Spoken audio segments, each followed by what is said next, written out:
going to your butts.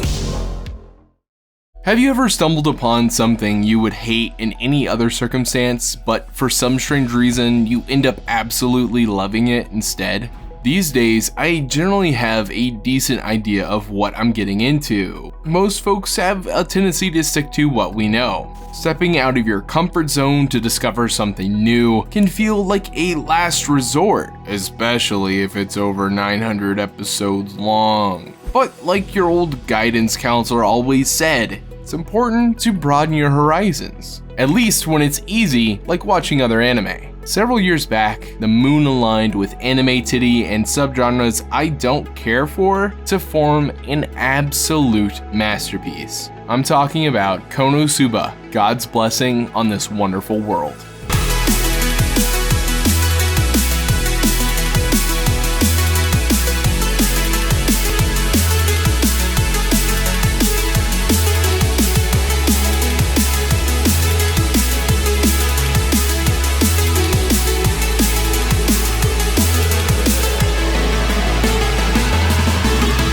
You might recognize Konosuba from memes or even reaction images such as this, and definitely this. Regardless, before Konosuba was another haha funny anime with iconic haha funny anime dance, it was a comedic light novel written by Natsume Akutsuki. He's a talented writer known for creating enjoyable parodies of popular subgenres. Just look at his interviews. You can tell by his public appearance that he has a good sense of humor, and he's pretty weird. The popularity of the Konosuba light novel led to many adaptations, including manga, anime, and even a feature film. The anime was released in 2016 and produced by Studio Dean, a storied Powerhouse studio which has animated many popular anime over the years, including Ranma 1/2, Rurouni Kenshin, My-san Ikkaku, Log Horizon, and many more. Studio Dean killed it, delivering a gorgeous cheery anime that fully realizes the aesthetic based on the illustrations from the light novel and manga. A quick warning, Konosuba is definitely not for everyone. There's lewd content and jokes with situations that children may not be equipped to watch. Konosuba plays out like the tragicomedy of the main character, Kazuma Sato, a teenage shut-in that is transported to a magical world after a twist of fate. Kazuma is taken to the Kingdom of Belzerg, which has rules and functions that operate similarly to what we know in JRPGs or MMORPGs. Kazuma quickly forms a party of adventurers to reach his goal of taking down the evil Devil King. This sounds like your typical isekai affair, taking the average everyday dude and bringing them into a new fantasy world unlike anything they're used to, filled with adventurers trying to get accustomed to this new world and possibly finding a way back home. But what if I told you Konosuba is nothing like this? As I said earlier, Konosuba should not be my cup of tea. Speaking in broad strokes, I'm a sucker for high-octane shonen, easygoing slice of life, and on occasion, anime that's more horrifying, or even dramatic. Konosuba is first and foremost an isekai, while also being a satire. The satirization of the isekai genre and anime cliches is what hooked me in, but I'm getting ahead of myself. An isekai is similar to the tried and true fish out of water trope, in which someone is transported to a new, unfamiliar place. The trope is utilized in making comedic or tense moments as a character tries to adapt to their new situation. However, Konosuba is more so an isekai, and a common isekai cliche is transporting someone to a video game world. Regrettably, this specific type of isekai I find boring. While there's some isekai that try something different, for the most part, we've been hitting the same story beats since Digimon. And is still a banger, but this is from '99, dude. And that's why I found Konosuba so refreshing. It's a tried and true gamer isekai, yet everything from the plot to the characters to the action are a stark contrast to isekai cliches, that it becomes more of a funny fantasy. Taking on a quest in isekai is the most basic form of adventuring job, and it's always a great excuse for an exciting action scene. However, in Konosuba, tackling a quest always leads to gold, comedic gold. When the gang accepts a quest to purify the town lake, it is anything but normal. In a real deal isekai, the party would have fought the surrounding monsters while Aqua purifies the lake, making for a compelling action scene. But this is Konosuba. Kazuma decides to throw Aqua in a cage for protection, and partly because he doesn't want to fight any monsters. So he and the rest of the party watch on as Aqua slowly purifies the lake, while nearly on the verge of being torn to shreds by monstrous gators. They fulfilled the quest, but at what cost? The way Konosuba implements humor I find more effective than most comedy-focused anime. Obviously comedy is subjective and all that, but as long as I've succumbed to anime, I've struggled to enjoy the genre. Whether it be abundance of fan service, references to Japanese culture, or even random humor, comedy anime hasn't clicked with me. A lot of other anime genres I enjoy also incorporate elements of humor. Specifically, the dumb shonen I can't get enough of. These other genres like shonen can run into similar issues. However, the humor lands for me because it's based around the characters you've grown to know. Likewise, Konosuba still contains more than a few of these aforementioned issues, specifically the abundant fan service, but dodges a lot of other problems because one of two reasons. Konosuba is so over the top with parodying isekai and also anime cliches that it recontextualizes the cliche in a meta way. Or Konosuba's foundation is built around solid character-based comedy. Not excusing it, but this is why I found troublesome stuff like fanservice a bit more self-aware in Konosuba compared to other anime. For example, the iconic Aqua shaking her ass scene is a bit more clever than just fanservice for fanservice sake. Aqua's big anime ass shake is a ploy to make Kazuma feel embarrassed, and consequently make him feel inclined to give her money to stop. Surprisingly, this scene is less so focused on the perfection that is Aqua's ass, and more so on the secondhand embarrassment from dealing with Aqua's shameless public lewd actions for minor monetary gain. It's easy to find stuff like this problematic, especially considering how close anime gets to hentai sometimes. But I think Konosuba recognizes cliches like this and adds to the absurdity, making moments like Aqua shaking her ass more outrageously funny than downright cringe. Akatsuki focusing on the cast of Konosuba instead of following typical isekai story beats prevents what could be another bland fantasy isekai to be instead something that is more fun-loving and goofy. You'll quickly catch that Kazuma is not your typical isekai hero. If you're expecting optimism, kindness, and bravery, Kazuma doesn't have those. Kazuma's personality is easy to pick up on. He's cynical, petty, nerdy, but he's very clever. Kazuma reacts to everything in the kingdom of Belzerg with high expectations, trying to put his past behind him by becoming a legendary hero.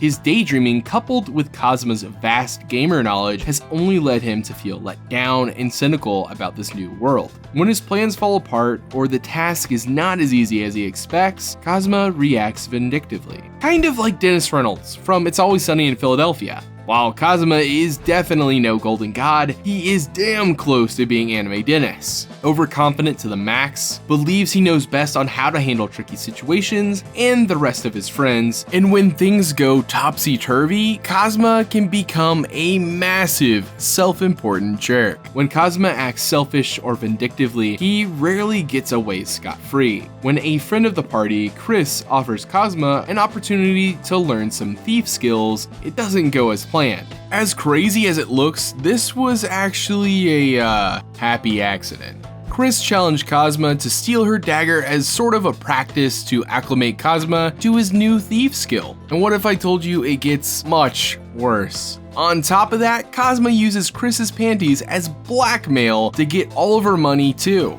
Fortunately, Kazuma is a huge cocky idiot and does this very fun panty stealing trick again in front of a large audience and on an underage girl. This act is forever cemented in the Axel town folks' memories. Later on, when Kazuma needs the backing of the town, he finds out that the good people of Axel do not think highly of him. However, to Kazuma's credit, he has a brilliant mind for thinking up last-minute plans when things go really poorly. He utilizes his gamer knowledge and quick thinking to deal with monsters or problems in a way that most folks can't. And to be fair, his party is useless. Speaking of which, let's talk about Aqua. Aqua is a vivacious, bubbly, happy-go-lucky goddess turned archpriest, which is like a cleric.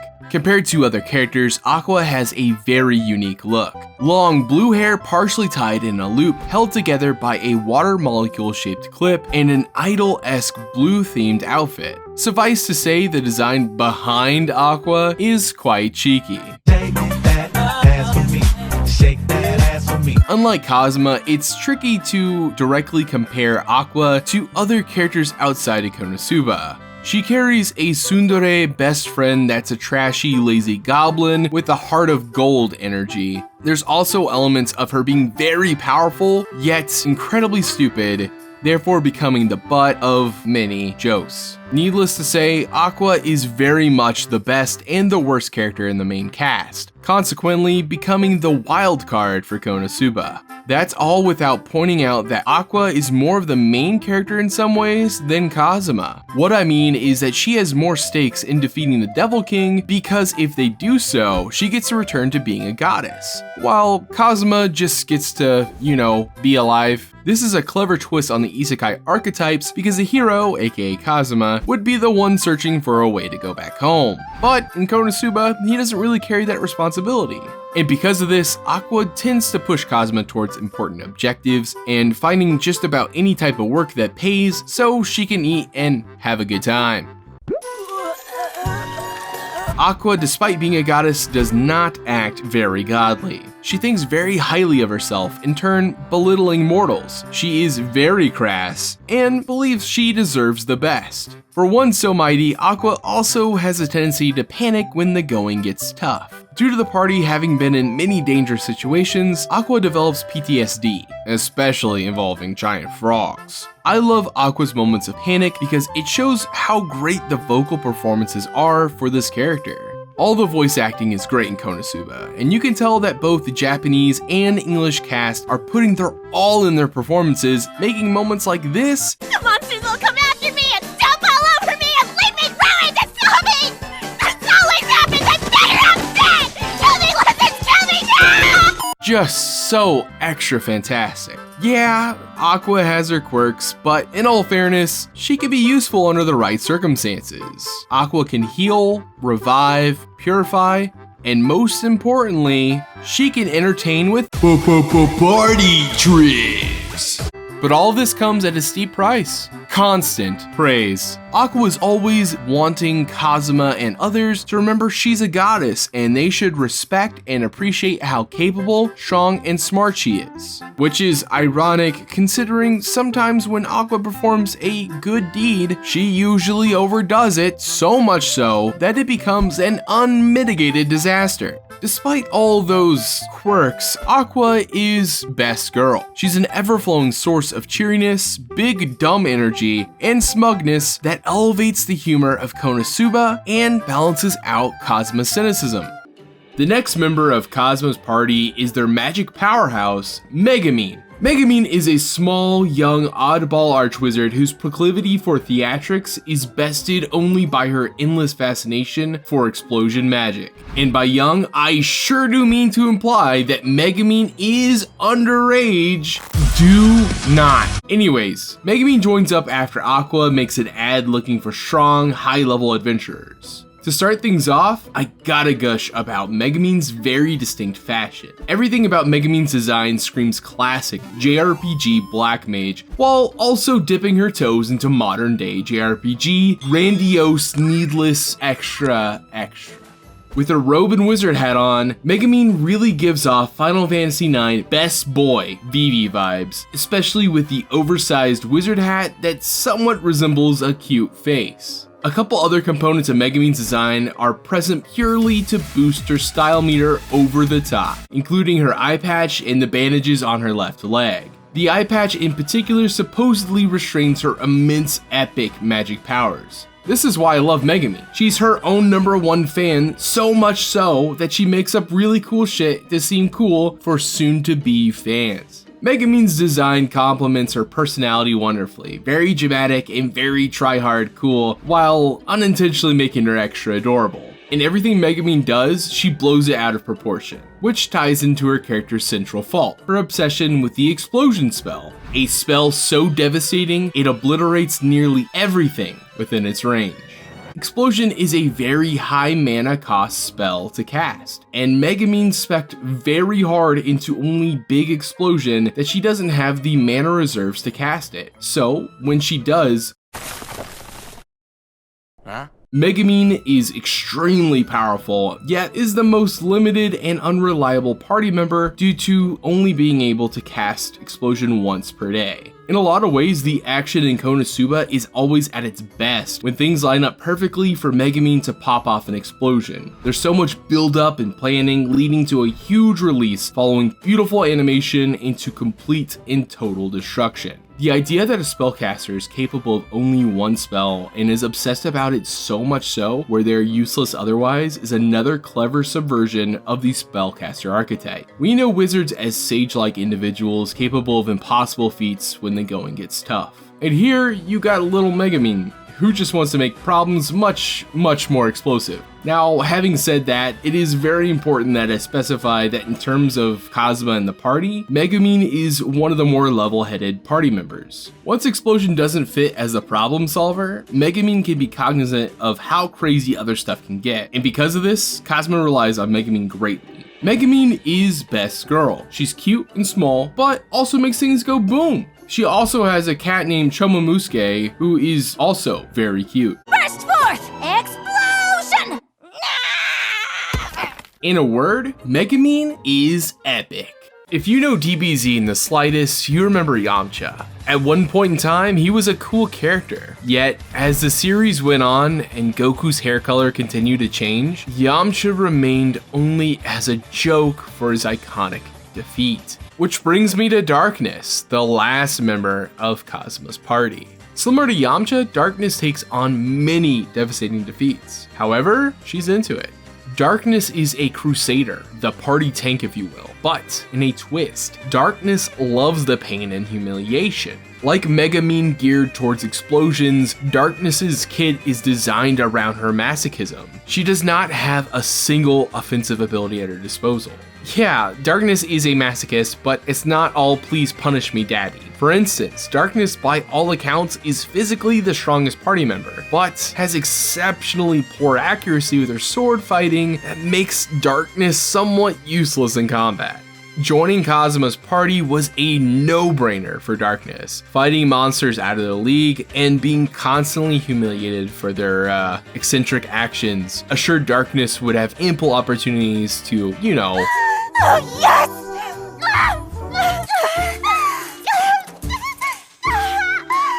Outside of masochism, Darkness is a noble, strong, and caring person, all traits the rest of Kazuma's party lack, to say the least.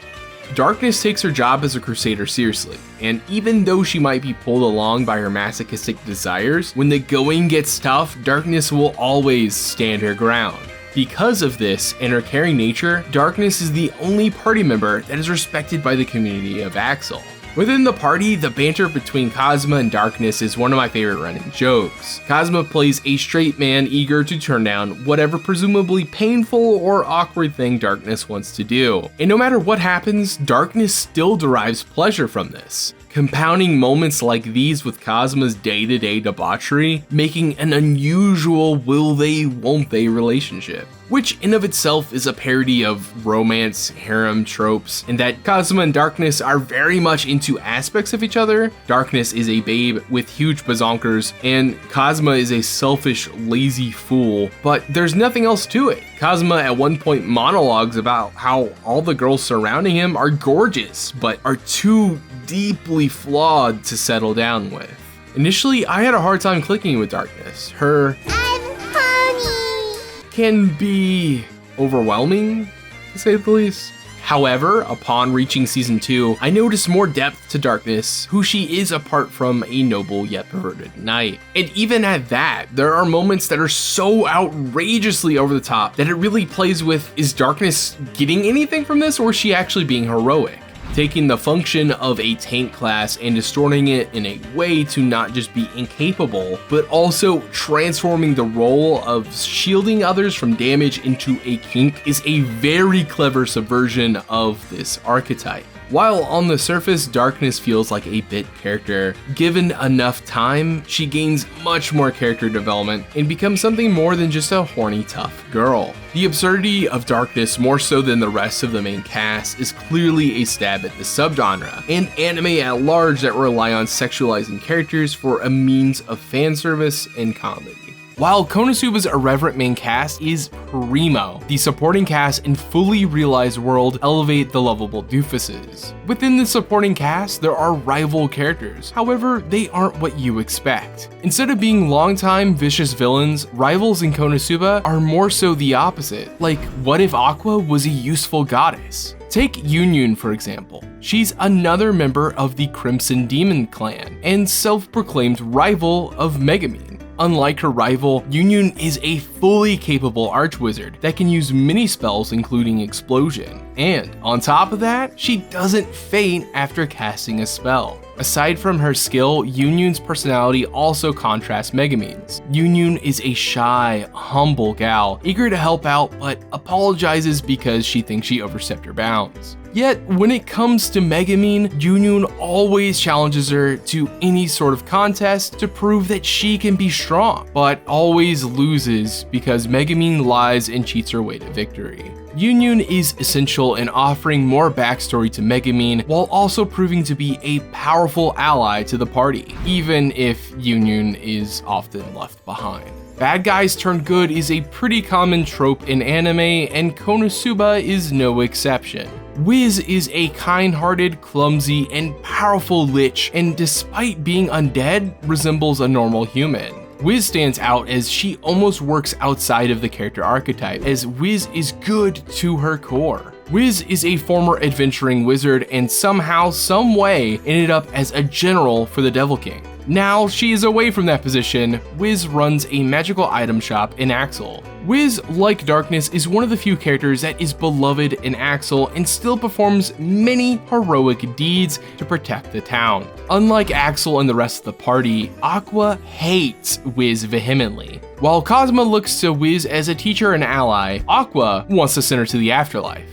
There are many more minor characters in Konosuba, including this one tough-looking dude that shows up from time to time that functions as a proud dad for Kazuma, giving him a thumbs up anytime he does something remotely good. All this to say, the cast at Konosuba is bonkers vast, and like with the main cast, the voice acting is tops. Additionally, the world also feels very much alive. Like a proper JRPG or D&D campaign, the actions our party makes is often seen reflected in Belzerk. While a minor aspect of Konosuba's world building, let's talk giant toads. They're common monsters in Konosuba. In fact, they're the first monsters the party face, as it is giant toad mating season and must be slain as toads go out and eat livestock and civilians during this time. They're not a huge deal for the fledgling party despite Kazuma's method. During the winter season, the toads hibernate. However, they wake up early because Megumin's daily practice of explosion, which means more giant toad vor PTSD for the party. There are so many more things like giant toads contributing to a persistent and growing element in the world of Konosuba that makes it feel fully realized while containing a continuity of events moving forward. As chaotic and stressful as the world can be, it is profoundly comforting coming to the end of Konosuba. The Konosuba ending credits, I mean. In stark contrast to the anime, both EDs feature a folksy song sung by the voice actors of our three leading ladies, playing over beautiful scenes of the cast in Axel.